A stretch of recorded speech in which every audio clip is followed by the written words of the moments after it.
जोगिया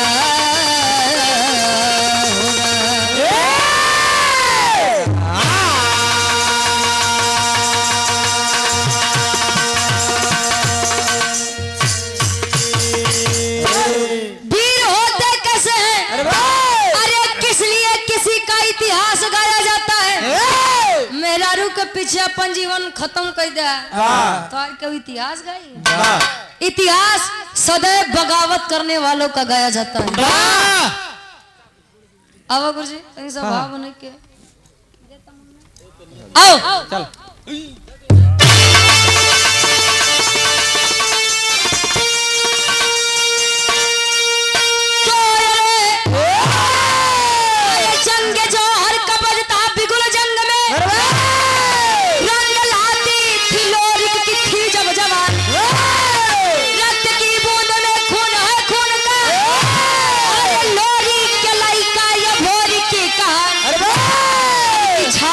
गर्जन करे सर्वदा बोला या भोरी माँ क्यों न पिंडदान हुआ।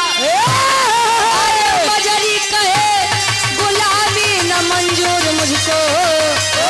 अरे हथियादा वो ही बलवान हुआ।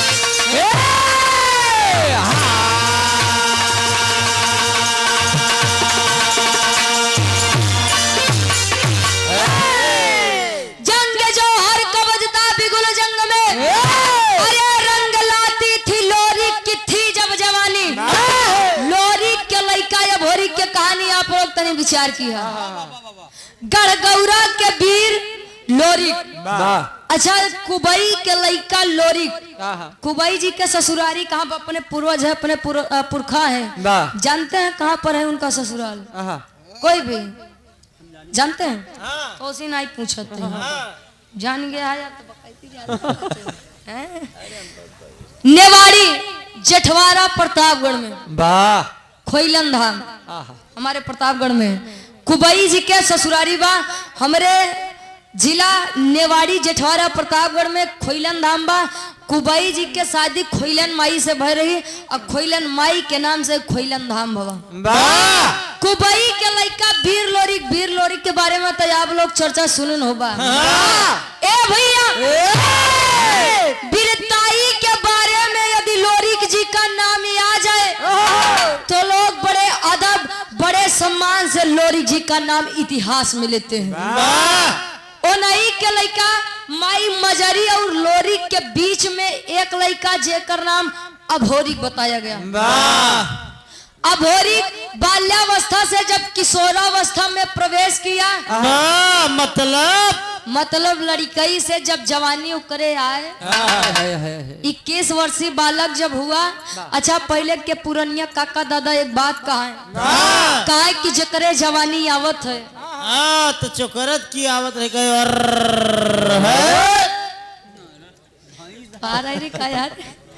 काहे बोले कि पहले के लोगन के जवानी आवे तो काम में चली जाए तब तो देखा था 80 साल 85 साल काका दादा हरे अब प्रेम से बैठा 19 20 21 22 23 24 वाले तो चल गए चल बसे। ए भैया आज इतना लोग अबे बैठा पूरा बिरहा न सुनबा ई दावा बा आधन में उठ के भाग जाबा 10-5 जने के गारंटी नहीं ले सके। हाँ बाकी भाई देखा कुल भाई उठ के जाए अरे यार अब का करी हाँ पिराई लिया चली घरे सोई वही का मिलता है माँ। ए भैया 21 वर्षीय बालक जब यह भोरी हुआ माई दुर्गा के बड़ा बरियार भक्त रहे बहुत बड़ा भक्त रहे।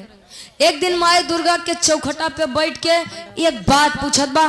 कौन बात पूछे गुरुजी? एक लाइन गजल के भावा का मिजाजी गजल।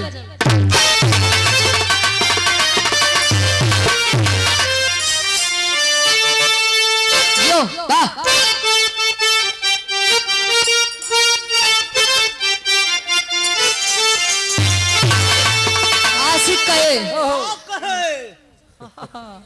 अरे परवाने जल रहे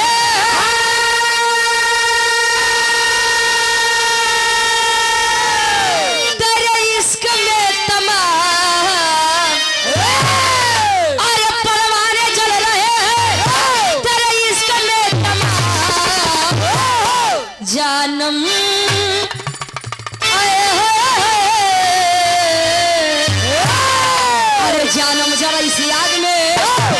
जानम जरा इस आग में, अरे खुद को जला के देख, जानम जरा इस आग में, खुद को जला के देख, जानम जरा इस आग में, खुद को जला के देख, जानम जरा इस आग में। कहे जानम जरा इस आग में खुद को जला के देख, जवानी कवन जवन बदनामी न करवा भाई। ए भैया वीरा पर गौर करिया, एक लाइन उन वीरों के बारे में। वीर चाहे पहले के हो, वीर चाहे आज के हो, मर्द हमेशा पानीदार मर्द छलकता है। नहीं तो सुबेरे का कहता, संजय का कहता, ये मर्द नहीं होते हैं। चौड़ी छाती तो भैया नौ से पैसा। जसी नेताजी 50 रुपया और संजय प्रधान जी के सम्मान में जहां पर हम उपस्थित हैं, आप उपस्थित हैं, 100 रुपए देकर सम्मान किए। वीरों के बारे में एक लाइन, अरे बोला है वीर बघेला,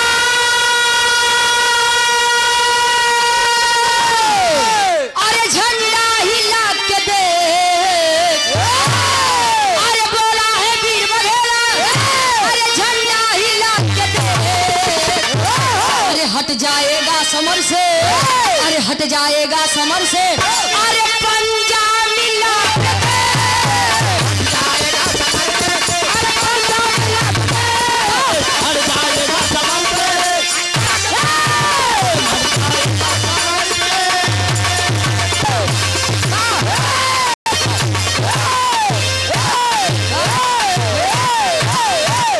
ए गुरु इतना देर तक जिन हुआ करा शुरू। ए भैया कहे बोला है वीर बघेला, झंडा हिला के देख, हट जाएगा समर से तू, अरे पंजा मिला के देख। कोई चाह ले कि वीरताई जाके दुकान से खरीद ले तो कोई खरीद ले का? वीरताई खून में पाई जाती है। और इस संसार में, समाज में, अच्छा हमारे मिजाज में, हमारे जहन में एक बात आएगी, आप लोगों के बताई दें। आज के समय में सबसे ज्यादा धनवान व्यक्ति कौन है जानते हैं? कौन? कौन है जानते हैं? जिसके पास बहुत धन दौलत रुपया पैसा हो वो नहीं है। आज के इस समाज में, आज के इस संसार में जिसका जीवन साथी वफादार मिल जाए, उससे बड़ा धनी व्यक्ति इस पूरे समाज और संसार में नहीं है। रुपया तो दिन रात कमा, पता लग तो हर प्रेम मेहरारू दूसरे के चक्कर में तो हर गला रहता तो रुपया का करबा लेके जाबा। कितना रुपया पैसा धन दौलत कमाई लेता है, दुल्हा तो हर बहरे मजा मारता। तो यहाँ सीता माई बन के बैठी, भला है बुरा है जैसा है मेरा पति मेरा है। एक बार 4 गाड़ी 4 लात मारे, का करबा रुपया का चटबा। इसीलिए संसार में सबसे धनी व्यक्ति वही है जिसके पास जीवन साथी उसका वफादार मिल जाए, मेरे हिसाब से। बाकी आप लोग बुद्धिजीवी यहाँ हमसे ज्यादा देश दुनिया आप लोग देखे यहाँ, ई बार घामे में नहीं सफेद की है यार। उमई नेता जी उस्मापुर से, ये 21 रुपये।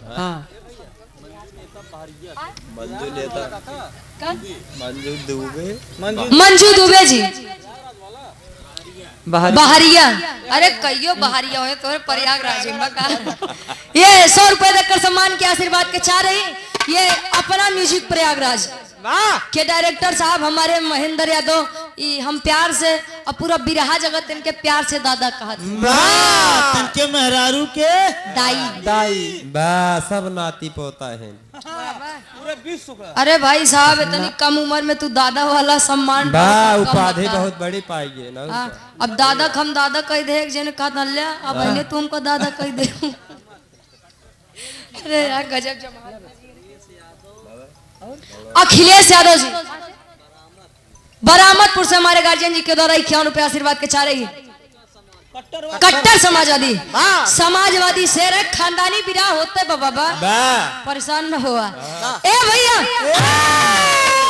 खैर ये तो बात की बात है। कहानी प्यावा कभी जी जौहरी छल से लिखा था, कैसे?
जानत है तो प्रयागराज के शेर है।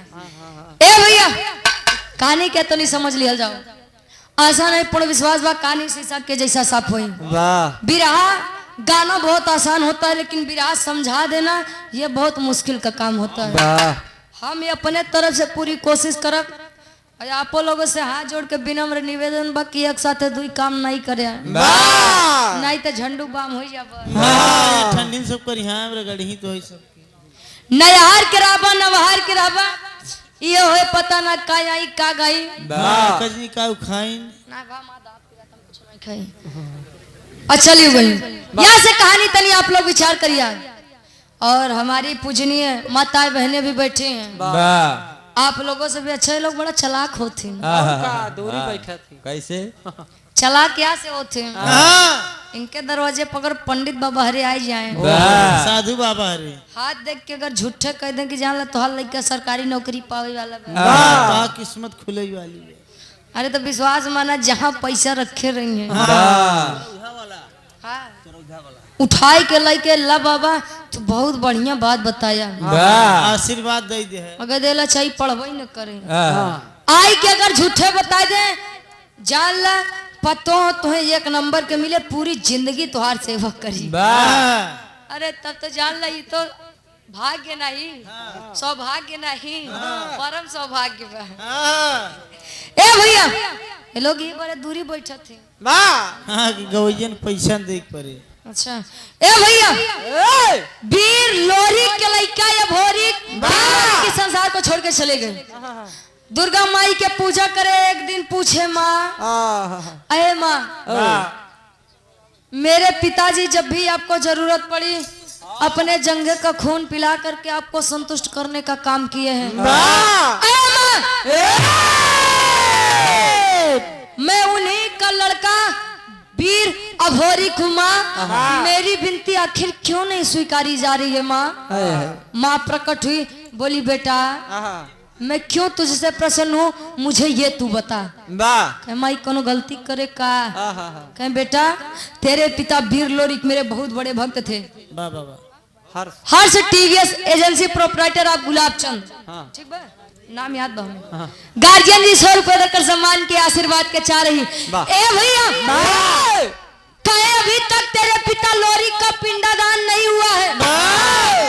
माई तू झूठ बोला था मेरे गौरव में इतने बड़े बड़े वीर हैं मैं मान ही नहीं सकता कि मेरे पिताजी का पिंडदान नहीं हुआ। बीरबल यादव जी उर्फ वैभव यादव। अच्छा प्रधान जी सदी भका बगलिए के ये 51 रुपए हमके प्रधान जी नहीं आता है हम सोचे उन्हें भी आगवन हाँ। ए भैया कहानी के तरी समझिया आया गड़गौरा में माता मजरी के पास आंखें लाल करके बोला माँ मैं ये क्या सुन रहा हूँ कहीं क्या कहे मेरे पिता वीर लोरी कभी पिंडदान क्यों नहीं हुआ। क्या इस गड़गौरा में कोई वीर नहीं है क्या।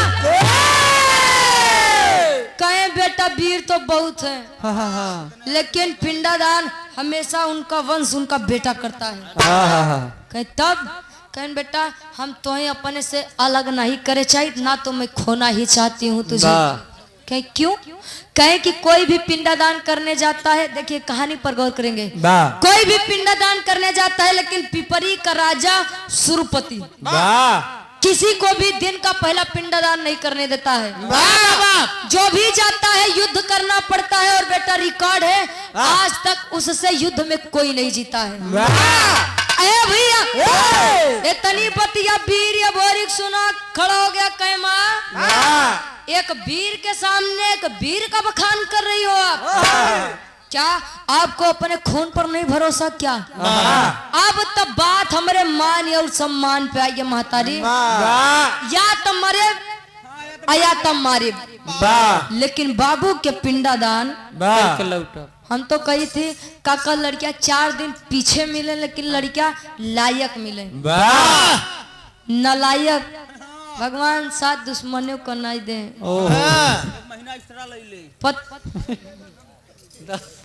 पता लगा पूरे जिंदगी में आपने बहुत इज्जत बनाई है, बहुत इज्जत। 4 इंसान ही आपको देखते हैं, भैया भैया अपने आप झुक के सलामी ठोकते हैं, और लड़कियां तोहार नालायक निकल गया। ले 80-75 वाली मारी ठीक है। या सारे तोर बाबू इतना कमाने ते कुल माटी मिलावत है। जय साले कमीने। पता लगे कॉलर पकड़े, कॉलर पकड़े और कॉलर पकड़े बाप आ जाए सामने, कहे जाए तो भैया ई त नलायक बसार, लेकिन एक बाप बड़ा सज्जन व्यक्ति है, एक पिता के कारण के छोड़ दो। तो इसीलिए संतान सुख सबसे बढ़िया सुख होता है, और संतान का वियोग भी बहुत खराब वियोग होता है। क्या बात है। चुप रहा कि नहीं? हाँ कभी से ढेर बोलत है। ए भैया अब वीर ये भोरी खड़ा हो गया अपने मातारी से एक बात कह, का कहे गुरुजी? स्वर्गीय रामदेव गुरुजी वाली तर्ज लगे का में कहिए।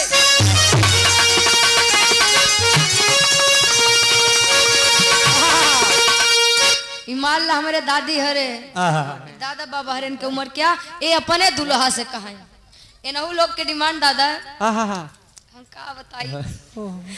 पहले के दुल्हन डिमांड करे झुमका झुलनी पायल पाइजेब, आपका दुल्हन फरमाइश करत है हमारे स्टोन वाली साड़ी नहीं बा।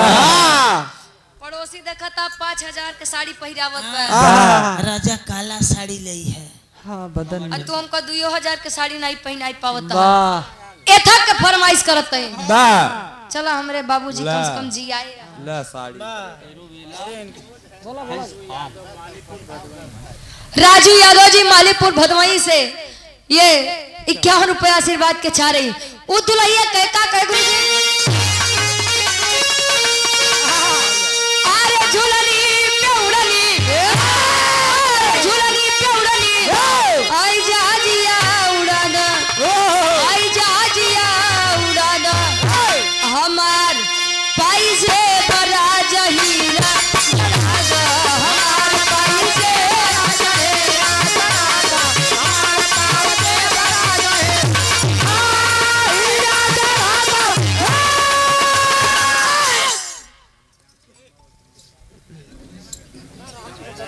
घनश्याम शर्मा जी ओसमापुर से ये 51 रुपए आशीर्वाद के चाह रहे, लेकिन वीर भोरी मां मजेरी से कह रहा है अरे फिर ताई के हमरे, अरे फिर ताई के हमरे, हाय तिलकिया लगावा, हाय तिलकिया लगावा, हमार माई हमके रण में पठावा, हमार माई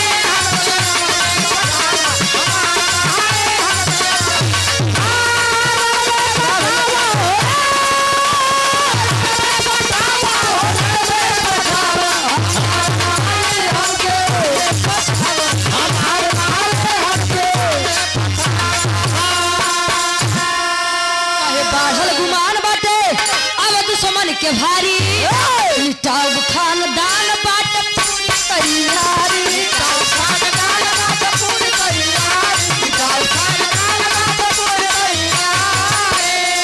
आया ममता के प्रीतिया, आया ममता के प्रीतिया तू मन में जगावा, हमार माई हमके रण में पठावा, हमार माई हमके रण में पठावा।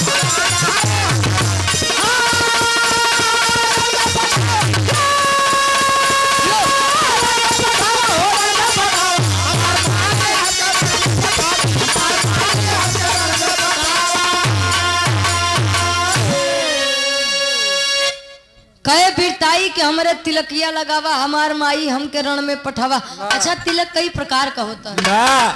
एक तिलक जवन हर रोज पूजा पाठ करने के बाद काकी दाई लोग हमारे भैया लोग जो पुजारी हैं जैसे वह भैया लगाए हैं।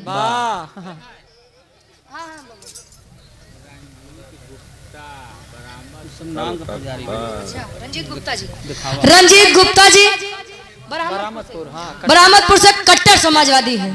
अच्छा गुप्ता हाँ, और 51 रुपए देकर सम्मान की आशीर्वाद के चाह रही। ए भैया एक तिलक विजय तिलक होता है। जैसे किसी भी क्षेत्र में लोग जाते हैं तो सोचते हैं प्रथम मैं हीरो मेरे बाद ही दुनिया रहे। एक विजय का तिलक होता है। एक तिलक जौन इस शादी ब्याह के पहले चढ़त है। हाँ बर्बादी की शुरुआत वाली। तो आर भाई बग नहीं के चढ़ चुकी बात का चाहता है लोग डेराई के नहीं ले इस शादी के ब्याह के लड्डू ऐसा होत भैया जे खा तू वो पछतात है जे नहीं खाते है। वो पछतात है। तोरो दिन आई बाबा टेंशन ले। ए भैया लेके आशीर्वाद चल दिया यही काशी बनारस के धरती पर। हम नहीं है आप लोग कहते हैं जो काशी बनारस बाबा भोलेनाथ की त्रिशूल पर टिकी हुई है वही काशी बनारस के धरती पर आता है। मुलाकात होती है एक पंडा से वही घाटे के किनारे। कौने पंडा से मुलाकात होत बा गीत बदलत बा गुरुजी।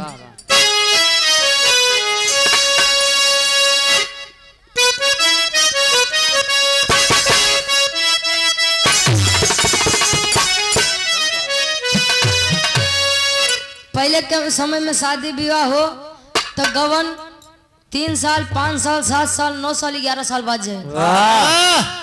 अब तो शादी ब्याह करिए कहा भाई दुल्हन मेरे साथे पठवा। पहले के समय में जब गवन के डेट पड़े तो दुल्हन बेचारी डराए कि हमका सास ससुर कैसे मिली हमका हमार दुल्हा कैसे मिली। लेकिन आज के समय में सास ससुर दुल्हा बेचारे डराते हैं। सास ससुर डराए हमका पतो हो कैसे मिली पता ना है महीना 2 महीना 6 महीना साथे राय दी बेटवा साथे कि नहीं। अब भैया रे मेरे डराते हैं पता ना मेहरारू कैसे मिली जिए दे ही जिंदगी। हाँ किले जाए नीला ड्रमई में। मर्दों की जिंदगी भी उत्तराखंड के जैसे होती है।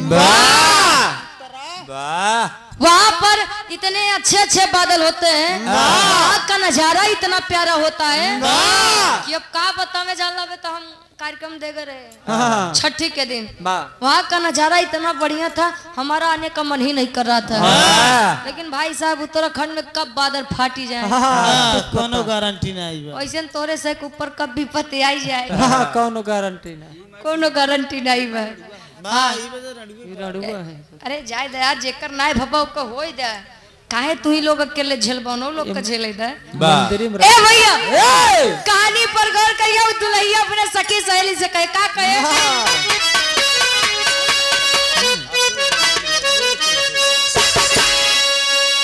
अरे जब से गवनवा दिनवा धराई जब से गवनवा के दिनवा धराई रतिया नींद आवे देह पिया जब से गवनवा के दिनवा धराई रतिया नींद आवे देह पिया जब से गवनवा अरे करे पिंड दान भोर बनारस में आया अरे शशिधर पंडा से बात लड़ाया करे पिंड दान भोर बनारस में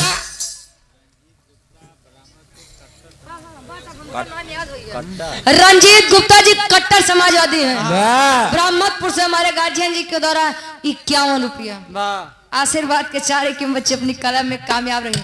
ए भैया कहे करे पिंडादान भोरी बनारस में आया और शशिधर पंडा से बात लड़ाया। शशिधर पंडा से मुलाकात हुई सुबह के ब्रह्म बेला थी 4-5 बज रहे थे। मुलाकात हुई शशिधर पंडा पूछा कस बेटा इतना सुबह सुबह कहाँ बे कहे मैं गढ़गौरा से आया हूँ मेरे पिता वीर लोरी का नाम सुने तो कहे अरे बेटा बहुत अच्छे इंसान थे बहुत बढ़िया वीर थे आपके पिता के सामने अच्छा वीर नहीं टिक सकता था। सोचिए यहाँ अभी बखान कर रहे हैं अब लेकिन जब पूछे क्या हुआ बेटा कोई बात है का कहे हाँ मेरे पिताजी इस दुनिया में नहीं रहे बहुत दुख की बात है बेटा, तब कोई बात है क्या? कहे हाँ मैं अपने पिता लोरी का पिंडदान करने आया हूँ।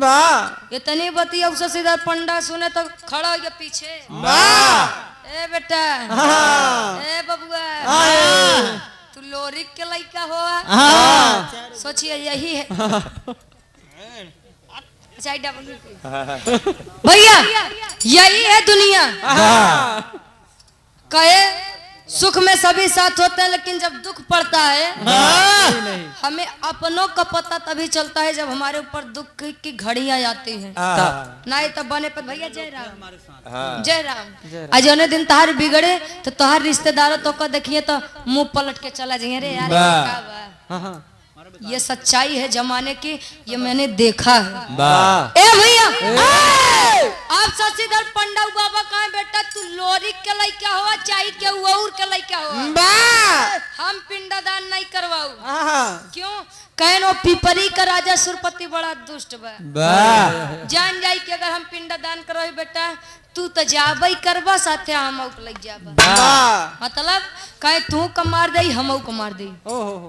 देखा सर का अब कहें कि लोरी बड़ा बढ़िया वीर रहे, अब वही कहा था कि हम जान अपन देवे बारे दो गली दुनिया बा। तब वीर लोरी के लड़का या भोरी निकाल के तलवार गर्दन पर रख दिया। ए बाबा, पिंडदान करवाएंगे कि नहीं करवाएंगे? अशुद्ध में बोली करवाओगे न करवाओगे? करवाओगे कि ना करवाओगे? पंडास को है हो। शशिधर पंडा बेचारा खड़ा रहे बैठ कहे बाबा गजब फंसाया स्वामी। पिंडदान नहीं करवाई तई मार दे, पिंडदान करवाई दे तो है मार दे। जाई तो जाई कहा आगे कुआं पीछे खाई। फिर शशिधर पंडा कहे जवन सामने मुसीबत पड़ी वह पहले ओका देखे, पीछे वाला बात के बाद कहे बेटा बैठ काहे इतना गरमाते बैठ बैठाए पिंडदान कर दिए। अब देखिए कहानी मेरी यहीं से मोड़ लेगी। पिंडदान करवा दीजिए, वीर लोरी को पिंडदान हुआ, आत्मा को तृप्ति मिली। पुरानिया बताते हैं कि पिंडदान करने से हमारे पूर्वज तृप्त हो जाते हैं। श्रद्धा का विषय है, हम ऊपर ढेर टिक्का टिप्पणी नहीं करब। ए भैया पिंडदान करवा दिए, शशिधर पंडा बैठा, वीर भोरी बैठा बा। कहना अच्छा बाबा ये बताओ ये सुरपतिया आग के? अरे जनता नहीं बेटा बड़ा दुष्ट होते हैं। अच्छा सही बात है, हर जतिये में दो चार उत्पाती होते हैं। ऐसा नहीं बा कि रावण नहीं छूटते। हाँ हकीकत बात है, परिवार में भी अगर 10 सदस्य हैं तो दूठी जान लो मैं बहुत खराब। सुना वो बात बिल्कुल नहीं बर्दाश्त करते हैं, चाहे बड़ा हो चाहे छोड़, कबे तक कहे कैसे? ए भैया यार बतौते हैं बाहर खबर सोचा सुरपति तक पहुंच गया। ए राजन का झूठे मोछा टाइट करते हैं, कल के आई के 21 वर्षीय बालक तोहार बनी बनाई इज्जत खराब कर दी। मतलब कहे सुबह का पहला पिंडदान वो करवा दिया, सजा लिए हजारों की फौज। उन्होंने दू जने अपन समझते हैं। समझे थे वो कहते हैं कैती वाला हमारे और कैती वाला तुम्हारे। कैसे आए थे बड़ी जमात सब में झगड़ा बा।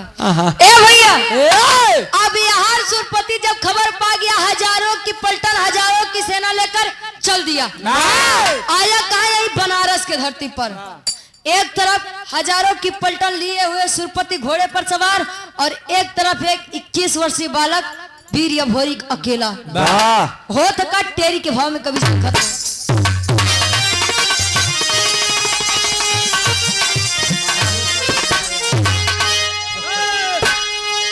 अरे राम जवानी जंगी जूझे जमके, अरे जवानी जंगी जूझे जमके, लोरी पूती भोरी कोहे मिटाओ हमसे हमसे हमसे।